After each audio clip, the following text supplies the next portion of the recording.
There is a particular silence that settles over a room when a woman has just been called nothing in public by someone who is supposed to love her. It is not the silence of shock. It is the silence of calculation. I know this because I have lived inside that silence for 6 years, and on the night it finally broke, I was holding a glass of champagne I never got to drink. My name is Elena Marsh. I am 34 years old. And before I tell you what happened at the Wallace Klein Gala on the 11th of November, I need you to understand something about invisibility. Because invisibility, when it is chosen by someone else and forced onto you, is not humility. It is erasure. And erasure, when it finally reverses, does not happen quietly. It happens with documents. Patricia Doyle Marsh has a voice built for command. 41 years as the office manager of a regional insurance firm taught her how to speak so that rooms rearrange themselves around her sentences. She uses that voice the way other people use a hammer. The first time she used it on me was 11 days after I married her son Daniel at a barbecue in her backyard in Lancaster County, Pennsylvania. I'd brought a vegetable tray. She held it for exactly 2 seconds before setting it on a side table no one was using and saying, "To a cousin named Bridget," loud enough for me to catch every word. Daniel always did have a soft spot for women who needed rescuing. I did not need rescuing. I had a master's degree in structural engineering from Lehigh University and a job offer from a federal infrastructure contractor sitting in my email inbox at that exact moment. But Patricia had already decided who I was, and in 6 years of marriage, she never once asked me to update the file. Here is what Patricia believed about me and repeated in various forms at nearly every family gathering between 2020 and this past November, that I worked some kind of desk job, that I didn't really contribute, that Daniel was carrying our household, and that I had married up, significantly up, into a family that, in her telling, had given me a life I could never have built myself. The cruelest part wasn't the insult. It was that Daniel let it stand. Not because he agreed with her. I want to be precise about this, because precision is the only thing that ultimately saved me. Daniel didn't believe his mother's version of events. He simply didn't correct it, in the same way a man doesn't correct a leaking faucet for years. Not because he likes the sound of the drip, but because fixing it means a conversation he doesn't want to have, with a tool he doesn't want to find. I work for a firm called Halloran Structural Group, a 43-person engineering consultancy that holds inspection and certification contracts with 3 state departments of transportation and, since 2019, a standing subcontract with the Federal Highway Administration's Bridge Resilience Program. My title officially is Senior Forensic Structural Engineer. Unofficially, I am one of 14 people in the country licensed to perform the specific category of post-failure load analysis that gets called in after a bridge, a parking structure, or a stadium overhang does something it was never supposed to do. I do not say this to brag. I say it because Patricia Marsh, for 6 years, described this job, to her sister, to her bridge club, to a table of 40 wedding guests in 2021, as something with paperwork, I think, for the highway department. I let her say it. That was my mistake, if you want to call it that. I let her say it because correcting her felt like fighting for territory I didn't think I needed to defend. I had my work. I had my license. I had 3 peer-reviewed papers with my name on them and a confidential consulting fee structure that would have made Patricia's bridge club choke on their coffee. I didn't need her to know that. I told myself I didn't need anyone to know that. What I didn't account for was Daniel. Because here is the thing about silence. It doesn't stay neutral forever. Silence left unmaintained calcifies into agreement. And somewhere around year 4 of our marriage, I started to notice that Daniel had stopped saying, "That's not quite right, Mom," when she talked about my job. He'd started saying nothing at all. And nothing, repeated often enough in front of the same audience, becomes the official record. My salary, for context, was $214, $200 base, with a performance bonus structure tied to federal contract renewals that had paid out an additional $61, or 0, the previous year. Daniel knew the number. He'd seen the direct deposits. He'd helped me build the spreadsheet we used for our mortgage application. But knowing a number in private and defending it in public are 2 entirely different acts of courage, and Daniel, I came to understand, did not possess the second kind. His mother had a theory of the household, and the theory required that her son be the provider, theories, once they're load-bearing in a family's identity, are defended with more ferocity than facts. I learned that the hard way, slowly, across 6 Thanksgivings, 4 Christmases, 2 family reunions in Hershey, and 1 extremely long, extremely cold New Year's Eve in 2023, when Patricia told a room of 14 people that she'd always worried Daniel would end up supporting someone forever. And Daniel, my husband, the man who signed the mortgage application next to my income line, refilled his drink and said nothing. I want to tell you I confronted him that night. I didn't. I went outside, stood on the back porch in 28-degree weather without a coat, and did the thing I always did when the silence got too loud. I did math in my head. Specifically, I recalculated the load tolerance on a pedestrian bridge retrofit I'd been reviewing that week. Because numbers, unlike people, do not lie to you to keep the peace. That was the pattern of those years. Patricia performed her certainty in public. Daniel performed his neutrality in private. And I performed competence somewhere far away from both of them, in conference rooms in Harrisburg and Albany, and eventually in a small windowless office in Arlington, Virginia, where a man named Robert Halloran, the firm's founder, and the only person besides my accountant who actually knew what I was worth, started handing me work that would, without my fully realizing it at the time, build the floor under everything that happened next. There is one scene from those years I keep returning to, because it tells you everything about the texture of that silence without requiring me to summarize it. It was a Tuesday in February of 2024. I had spent the morning on a site visit in Reading, Pennsylvania, inspecting a parking garage whose third-floor deck had begun showing deflection patterns that, left unaddressed, would have collapsed under full occupancy within 18 months. I wrote the report that condemned half the structure for immediate closure. The county shut it down within 48 hours of receiving my findings. Local news covered it. I was not named in the coverage because forensic engineers rarely are. Our names live in the report, not the headline. But I drove home that night with the particular, quiet satisfaction of having kept several hundred strangers safe from a future they would never know they'd been spared. I mentioned none of this at dinner. Patricia had come over that evening, uninvited in the sense that she simply assumed Tuesdays were open, and she spent most of the meal describing, in detail, a co-worker's son who had just made partner at a law firm in Philadelphia. That's the kind of ambition I always hoped Daniel would find in a partner, she said, not looking at me. Though there was no one else at the table the sentence could have been aimed at. Daniel ate his dinner. I ate mine. I did not mention the parking garage because some exhausted, calcified part of me had already concluded that the story would be received as competing for airtime, rather than as the closing argument it actually was. I want to be honest about why I made that choice because it is the choice this entire account eventually has to account for. I was not protecting Patricia's feelings. I was protecting myself from the specific humiliation of handing someone a fact and watching them set it down, unexamined, next to the vegetable tray. I had done that once at the very beginning, with the wedding gift of my resume, so to speak, and I had learned not to do it twice. So for 6 years, I simply stopped handing things over. I built an entire professional identity that existed in total isolation from the only family that was supposed to know me best. And I told myself that was a reasonable accommodation rather than a slow, voluntary disappearance.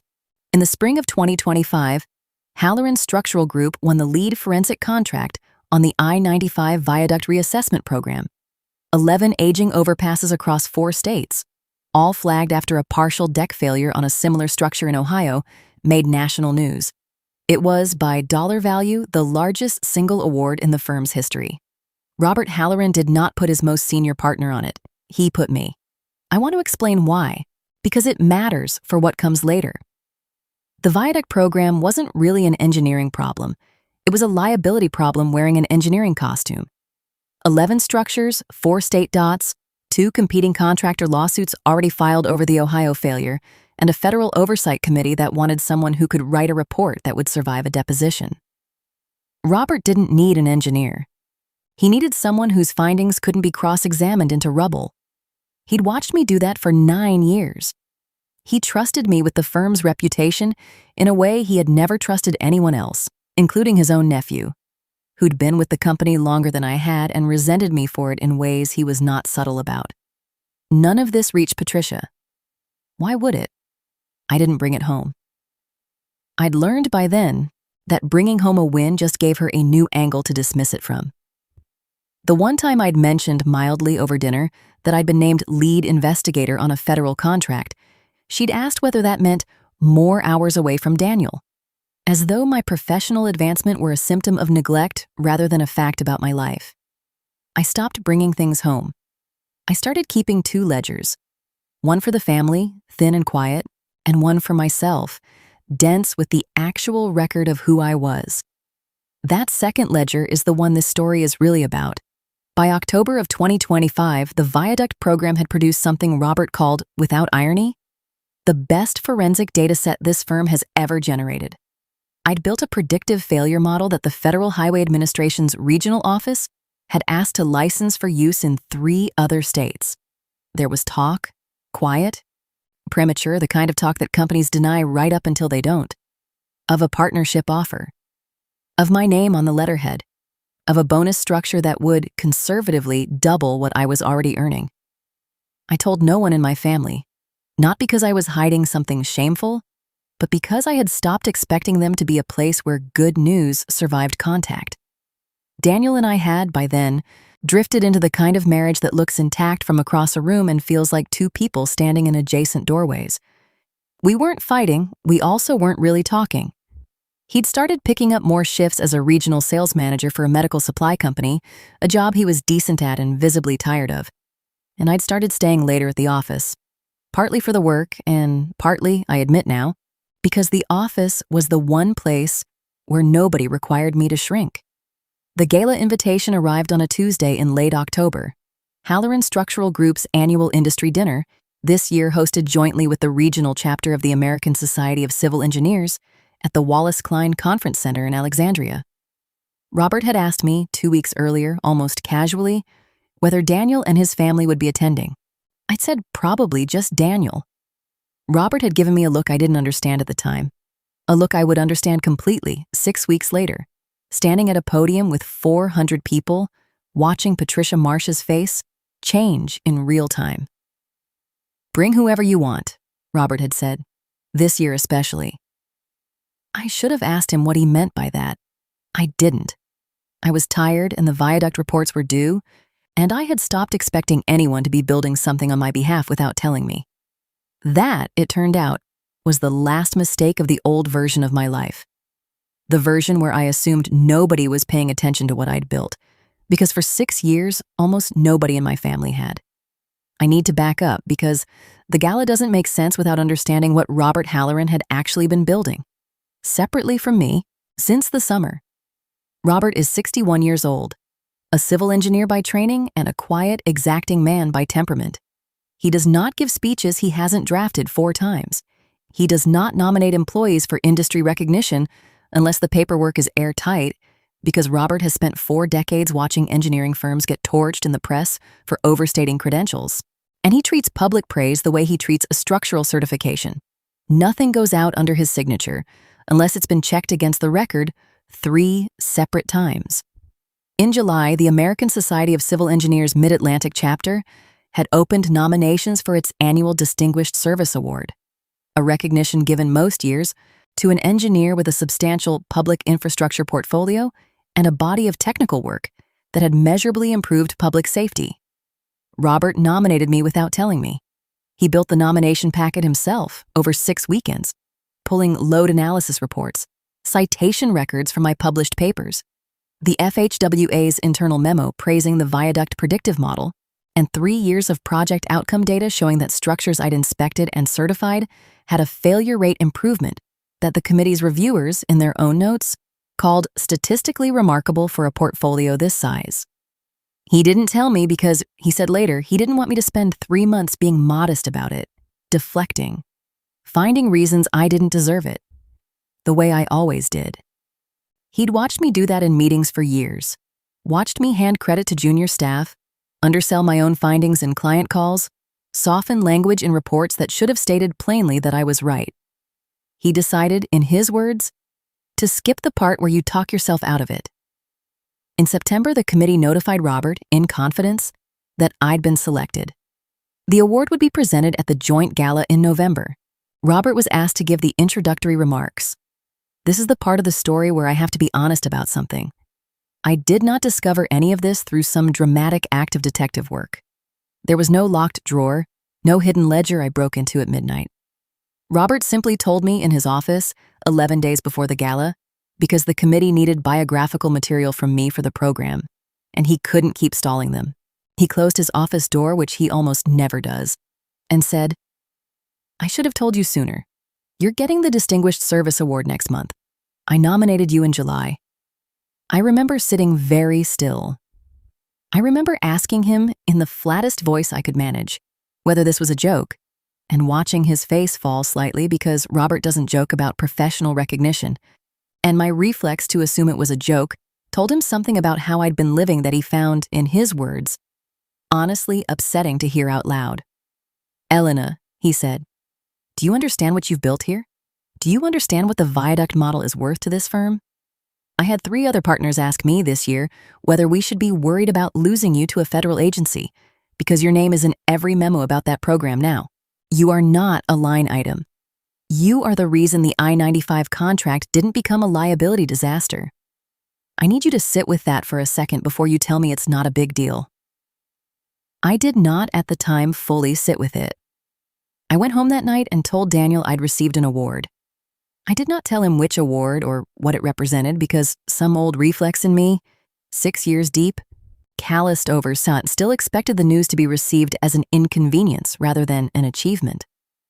Daniel said, "That's great, babe," while looking at his phone, and the conversation ended there.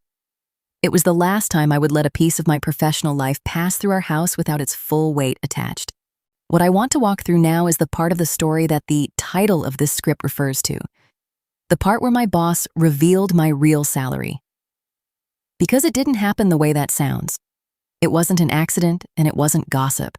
It was a structural decision, made by a careful man, for a specific professional reason. And it happened to land in the middle of the worst possible moment for one particular woman in the room.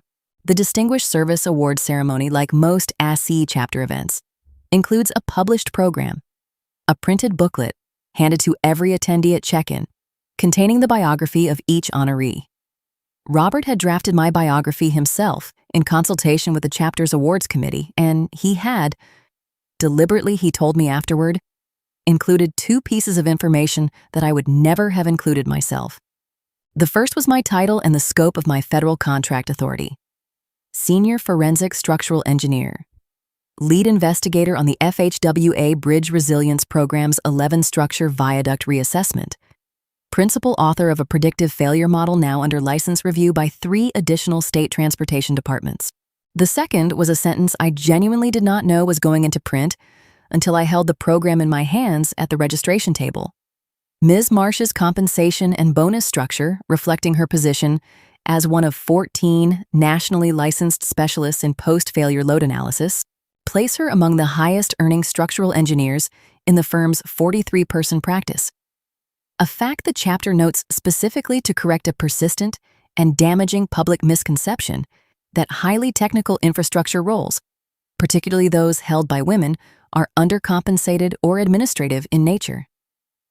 I asked Robert later why he'd included it. He told me the truth plainly, the way he tells me everything. The committee had specifically asked him this year to include compensation context in the bios of female honorees as part of a chapter-wide initiative responding to a national engineering workforce study showing a persistent public perception gap.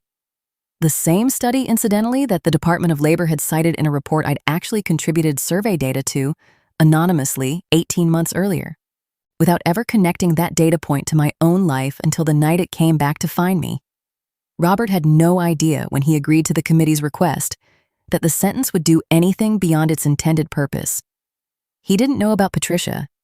I had never told him about Patricia the same way I had never told my family about him. The 2 halves of my life had simply never needed to touch until November the 11th, when I made one decision that collapsed the wall between them. I invited Daniel's family to the gala. I did it for a reason that, in hindsight, was almost embarrassingly simple. I was tired. I was tired of being a rumor in my own family, tired of being described at every holiday table as a kind of soft, vague presence who did something with paperwork. And some part of me, the part that had spent 6 years building a professional record nobody at home had ever bothered to read, wanted them to see the room, not to brag, just to see it. To witness once the version of me that existed when I wasn't being narrated by someone else. I told Daniel 2 weeks out. He seemed pleased in his low-key way and asked if his mother could come.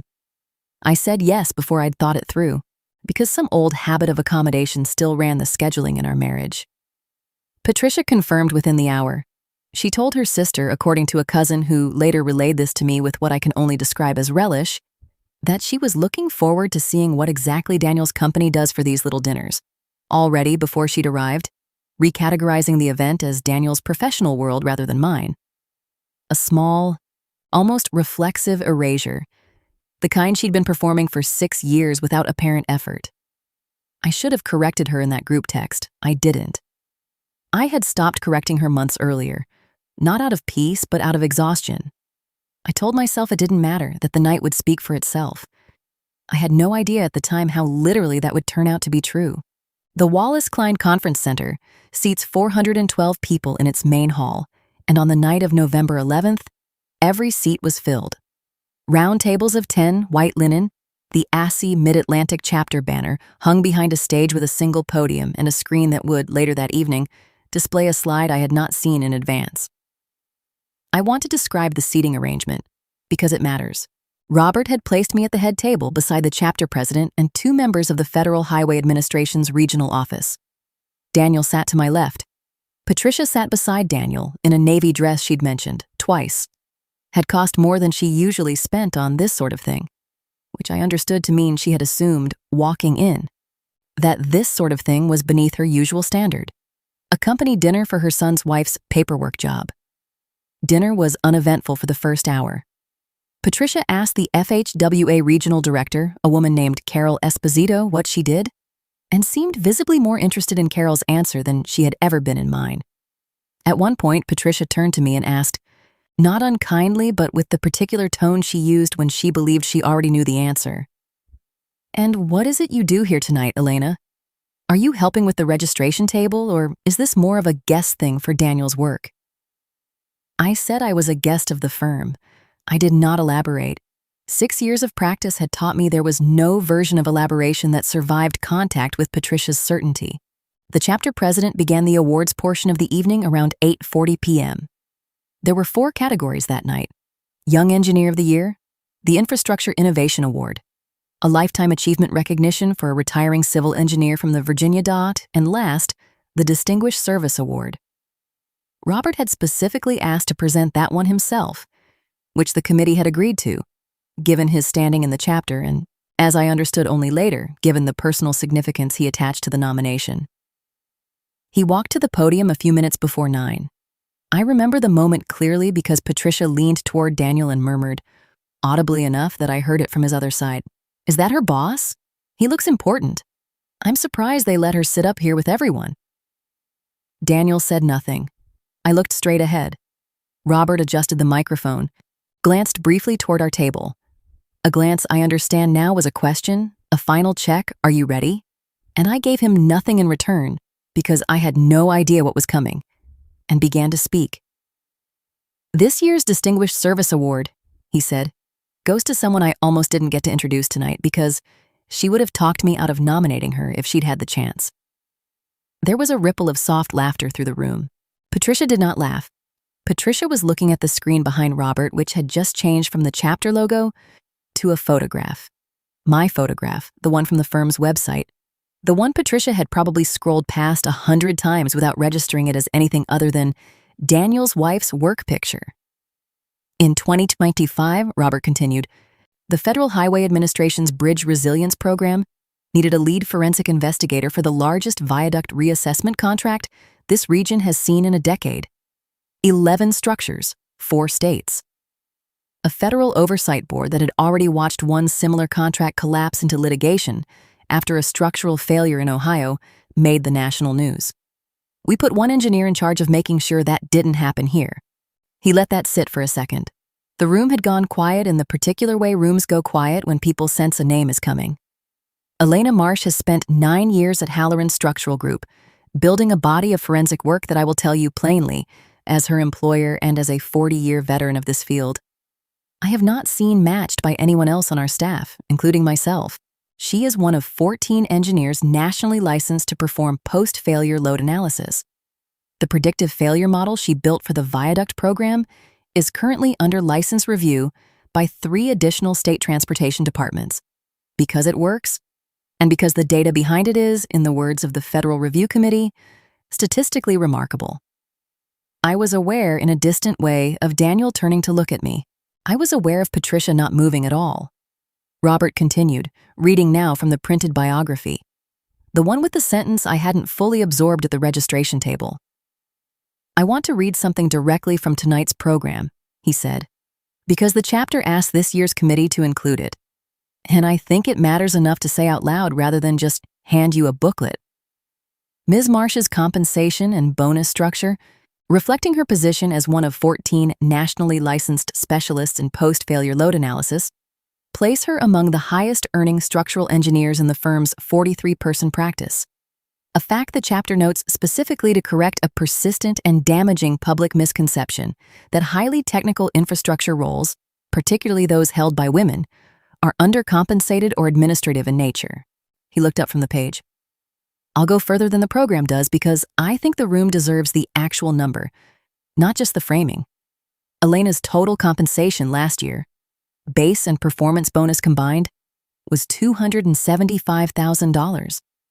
That number exists because of work she did, work that has measurably reduced structural failure risk across 11 bridges that, combined, carry roughly 400,000 vehicles a day. I did not nominate her for this award because she is well compensated. I nominated her because she is, without exaggeration, one of the best forensic engineers currently practicing on the East Coast, and I think it is long overdue that the people in her life understand the scale of what she has actually been doing. I did not look at Patricia. I want to be honest about that, because it would make for a cleaner story if I'd turned slow and triumphant to watch her face change. I didn't. I was looking at Robert, and at the number now sitting in the room like a structural fact nobody could argue with, because numbers delivered with documentation behind them do not require an audience's permission to be true. It was Daniel who told me later that night what Patricia's face had done. He said she went very still, the way a person goes still when a piece of furniture they've been leaning on for years is suddenly, silently removed from underneath them. He said she looked, for the first time he could remember, genuinely unsure of what to say. She tried briefly to recover.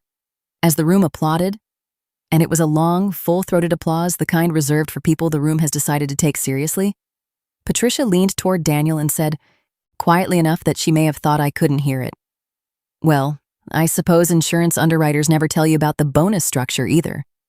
It was such a strange, deflating thing to say. An attempt to fold the number back into something familiar, something she could file under things people exaggerate at dinners, that I almost laughed. I didn't. I stood up instead, because the chapter president was gesturing for me to come to the podium, and 412 people were waiting.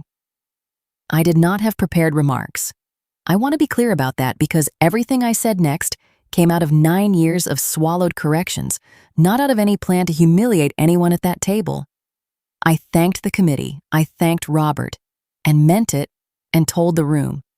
Because it felt important to say, in that specific moment with that specific audience, that 9 years ago I had taken a job most people in my own family had assumed was clerical, and that I had let that assumption stand for far longer than I should have, because correcting it had always felt like asking for something I wasn't supposed to need. I used to think, I said, that being good at something quietly was a kind of virtue.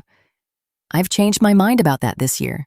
I think quiet competence, when the people around you mistake it for nothing, just becomes a story other people get to write about you. And I'm done letting other people write that story. I did not look at Patricia when I said it. I didn't need to. The room had already done the math for me. I went on briefly to talk about the Viaduct program in real terms. The 400,000 daily commuters, The specific failure mode we'd identified in 2 of the 11 structures before it became catastrophic rather than after. The fact that the Federal Review Board had used the word remarkable in writing, in a memo I had a copy of in my office, not as a compliment but as a technical finding. I said that the reason the work mattered wasn't the award or the number, or even the recognition. It mattered because for 9 years, the only place I had been allowed to be fully, unambiguously competent was on a bridge deck in the rain with a load cell and a notepad, and I had decided, standing at that podium, that this was no longer going to be the only place. I sat down to applause that lasted long enough to feel, for the first time in 6 years, like the truth had finally outvoted the rumor. The car ride home was 31 minutes, and Patricia did not speak for the first 11 of them.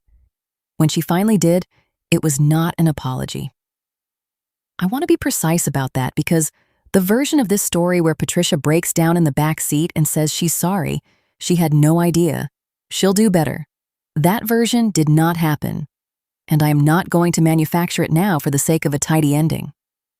What happened instead was this. Patricia said, in a voice that had lost some of its usual command, "I just didn't realize. Nobody tells you these things."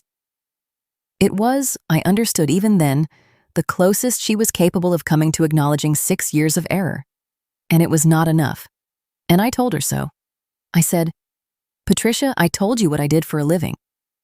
You asked me more than once whether my job involved helping with the registration table. I wasn't hiding anything from you. You simply decided a long time ago what I was allowed to be, and you never updated the file." She didn't have a response to that. Daniel driving didn't have one either, and that silence, his silence specifically, was the part I couldn't let go of in the weeks that followed. Because here is the harder conversation, the one that happened 3 days later, after Patricia had gone home and the adrenaline of the gala had worn off into something colder and more durable. Daniel and I sat at our kitchen table, and I asked him why, in 6 years, he had never once corrected his mother. He said he hadn't wanted to start a fight he didn't think he could win. He said his mother's opinions were just how she is, as though personality were a weather system you simply dressed for rather than a pattern of behavior someone chooses to maintain. He said he was sorry, and I believe that he was, in the limited way a person can be sorry for an absence rather than an action. I told him that an apology for silence doesn't repair what the silence cost. It doesn't refund the 6 years I spent being narrated, in my own family, as someone's burden rather than someone's equal. It doesn't undo the holidays where I sat at a table being discussed in the third person, while I was sitting right there, fully present, fully capable of speaking for myself, waiting for a husband who kept choosing the path of least resistance over the path of basic loyalty. What I told Daniel, in the clearest terms I could manage, was this. I was not asking him to relitigate 6 years of dinners. I was asking him to understand that going forward, his neutrality was no longer a neutral act. If his mother spoke about my work, my income, or my worth in front of other people, and he said nothing, I would no longer interpret that silence as passivity. I would interpret it as agreement, because that is what silence becomes, eventually, no matter how it starts. I set a boundary that night that I have not softened since. Patricia would not be told the specific number again, by me or by anyone else in earshot of me, because the number was never actually the point, and rehashing it would only turn a moment of overdue clarity into an ongoing scoreboard. What I asked for instead was structural, that any future comment about my profession in any setting would be corrected on the spot by Daniel, without my having to do it myself, because I had spent 6 years doing that labor alone and I was finished doing it without backup. Daniel agreed. I want to tell you the marriage healed instantly and completely, because that would make a better ending. It didn't. We went to a counselor for the first time in February. We are still going. Some weeks it helps. Some weeks I sit in that office and feel the same old fatigue, the sense that I am still in some quiet corner of this family, defending the basic premise of my own competence. But something did change permanently after that night. And I think it's the most honest thing I can tell you about consequences. They are rarely dramatic. They are structural. Patricia has not, since November, repeated the claim that I don't really contribute. Not because she had a revelation, But because the claim no longer survives contact with a room full of witnesses and a number Robert Halloran put into a printed program with the chapter's institutional backing behind it, she lost the room that night. And people like Patricia, I have come to understand, do not change their hearts. They recalculate which arguments are still safe to make in public. That is not reconciliation. It is containment. I have made peace with the difference. There was one further test of that containment in December at Christmas that I think is worth describing because it shows how the boundary actually held under pressure rather than just in theory.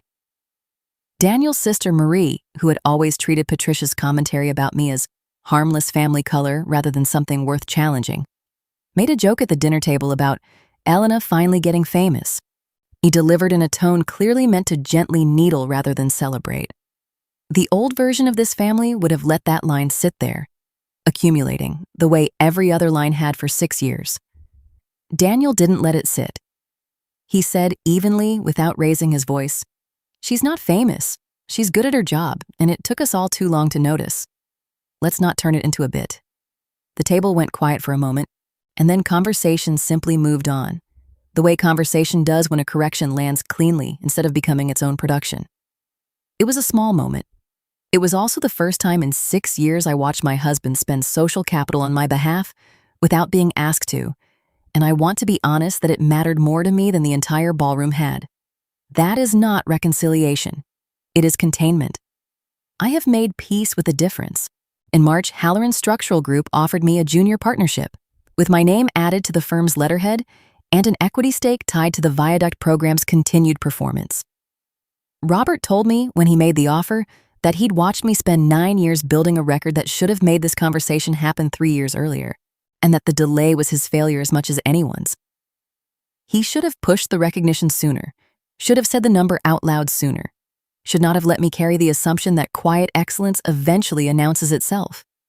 It doesn't. I know that now in a way I didn't before. I accepted the partnership. I also did something I had never done in 6 years of marriage. I asked Daniel to read the offer letter in full, out loud, at our kitchen table so that there would be no ambiguity, no soft retelling, no version of this fact that could later be flattened into something with paperwork. He read every line. When he finished, he was quiet for a moment, and then he said, "I should have known this already." I told him he was right. I didn't soften it, and I didn't need to, because for the first time in this marriage, the truth didn't require my permission to exist in the room. I think about that gala often. Not the applause and not even the number, though I won't pretend the number didn't matter. I think about the moment Robert looked at our table before he spoke. That brief, searching glance, because I understand now what he was actually asking me in that look. He was asking whether I was finally ready to stop managing other people's comfort with my own success. I didn't answer him in that moment. I answered him when I stood up and walked to that podium without checking, even once, whether Patricia Marsh approved. If there is a lesson in this, and I've turned it over enough times now to trust it, it's this. The people who minimize you are rarely doing it because they've studied the evidence and found you lacking. They're doing it because your full size has never been inconvenient enough to them for them to bother measuring it. The correction, when it finally comes, will almost never come from you walking into a room and announcing your own worth. It will come from a piece of documentation, a number on a page, a federal memo, a printed program. Some cold, undeniable artifact that simply states the truth without asking anyone's permission to be believed. I didn't dismantle 6 years of erasure with anger that night. I didn't even do it with words, not really. I did it with a record that had been building quietly the entire time, long before anyone in that ballroom knew it existed, and long before I was finally ready to stop being the only one who did.